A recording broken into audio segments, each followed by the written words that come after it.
नैबे खौरां बिजोंनि गेजेरजों गासै बिटिआरनि रायजो राजा आरो आसामनि रायजो राजाफोरखौ एसे मिथिहोनो गोसो जादों जे थांनाय 23/4/2024 एप्रिलनि मोनानि 12 एबा 11 रिंगासोआव नेपालपारा बिसिडिसिनि सिङाव थानाय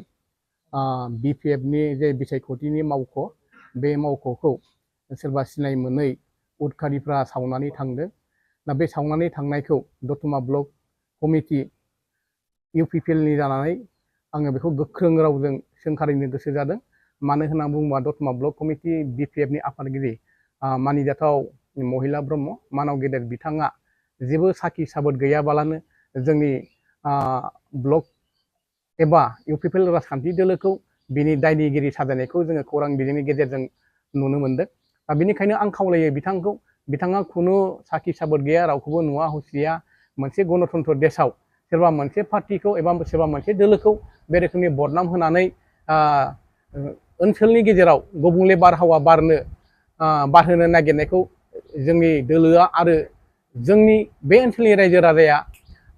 मालाबाबो जों लुबैया। नाथाय बिथांनि बे बिबुंथिनि गेजेरजों जों बेखौनो बुजिनो हायो जे बिथांमोना फैबाय थानाय लकसभानि जे बिसायख'थि बे बिसायख'थियाव देरहानायनि खुनु सम्भाबना गैया, जायनि थाखाय बिथांमोना गावनो गाव गावसिनि मावख'खौ सावनानै गुबुन मोनसे गणतन्त्रखौ मोजां मोनग्रा, गणतन्त्रआव स्थायि सान्थि गायसनग्रा मोनसे दोलोखौ बिथांमोना बाहाय दोषारप खालामदों। आं बिनिखायनो बिथांखौ बे खौरांनि बिजों खावलायो, जिहेतु बिथाङा नुवाखै, दायनिगिरिखौ रावखौबो नुवाखै, बिथाङा नुदोंबा सोर मावदों बेखौ थोंजोङै जोंनि पुलिस प्रसासननि गेजेरजों आयेनगत भाबै साजा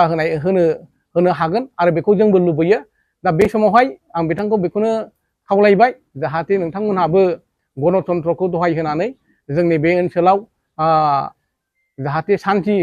बजाय लाखिनानै फैबाय थानाय लकसभा जे बिसायख'थि बेखौ गाहामै गाहाम रायजो राजाया गाव गावनि बिबेक बादियै, गोसो बादियै जायनो होयोबा गणतन्त्रआ गायसनजागोन, जायनो होयोबा जों सान्थि लाबोनो हागोन, जायनो होयोबा जों जौगाखांनायनि हाबा मावनो हागोन, बै बिजाथिखौ बासिनानै जाहाथे रायजोफोरखौ सायख'नो खाबु होयो। आं बिनि थाखायनो बिथांमोनखौबो खावलायबाय आरो बिथांमोना इयुनाव बे रोखोमनि नुवाखोना माबा मोनसे दोलोखौ दुसिनायनि एबा दाय होनायनि खुनु मोन्थाय गैया, बिनिफ्राय बिथांमोना गोजानाव थानांगौ। आरो नोंथांमोना नोंसिनि बे कार्यकर्ताफोरखौ, नोंसिनि मावथिफोरखौ जे हुसियारै लाखि, जाहाथे बे रोखोमनि गावनो गाव बे रोखोमनि खामानिखौ मावनानै गुबुनखौ दाय जाबसिना। गोजोन्थों।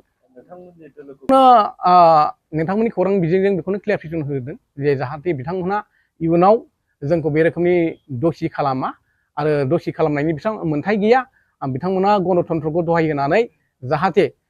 सोरखौबाफोर जुदि बिथांमोना नुदोंबा बा सोरनिबा सायाव बिथांमोना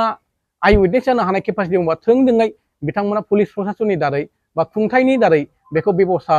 लानो थाखाय आं बिथांमोनखौ खावलायदों बे समावहाय। बे समाव आं बिथांमोनखौ ओंखायनो हुसियारि होयो, सांग्रांथि होयो जे इयुनाव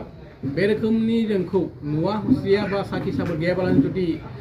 बेबायदि जोंखौ गाब फुनो सानोबा, दाय खालामनो सानोबा, जों बिथांमोनखौबो आयेननि फारसे आयेनजों लोब्बा लाखिनानै आयेनखौ दहायना बिथांमोननि सायावबो जोङो मोनसे बेबस्था लागोन, जाहाथे बिथांमोना इयुनाव जोंनि मानसिखौ बेबायदि दुसि खालामा, जोंनि दोलोखौ दुसि खालामा आरो खालामबाय थायोबा जोंबो आयेननि बेबस्था लानो गोनां जागोन।